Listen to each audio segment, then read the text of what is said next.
तो अच्छा लगी तो तनी मनी मनोबल बढ़ाई सब है। हां जी ना तो हमनी के काटी फैक्ट्री में पूछे वाला ना बाबा कोई हकुना वही वाह अरे पवनमा कोलमा सो राजा जी का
किसके ले आवना हो दिया किसके ले आवना हो दिया लमनी जो राजा जी के पूरन रे दिया लमनी जो राजा जी के वो गाना रहे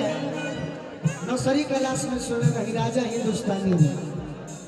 अरे परदेसी परदेसी जाना नहीं यही गाना स्कूल में फर्स्ट हुई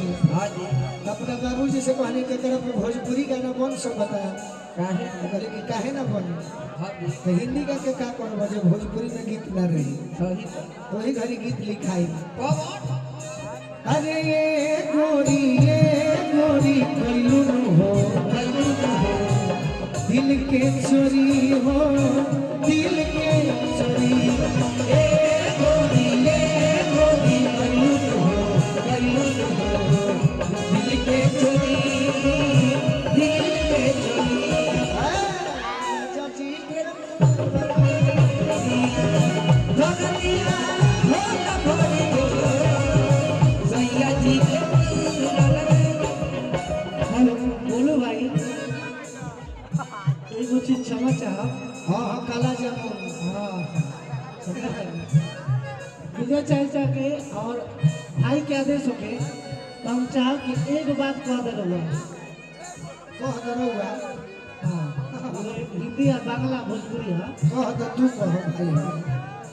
कह दी रहुआ कह दे रहुआ एक लाइन पूरा हो जाए तो फिर मार दे ना कहे ना दे सुना सुना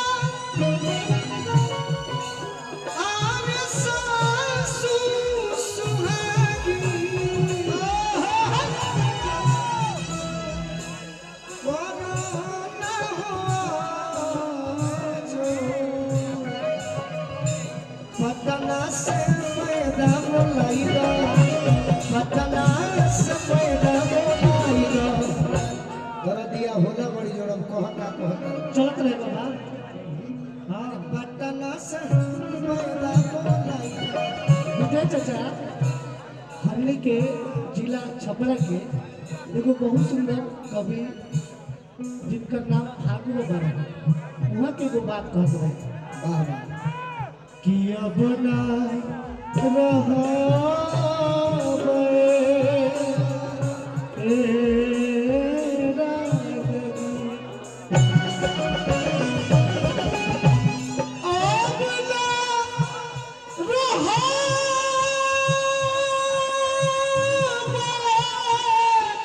राजा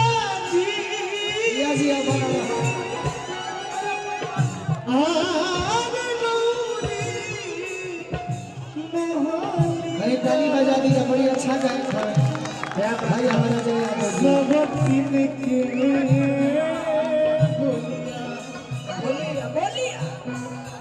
साल लाएगा सब दिन के बोलिया, साल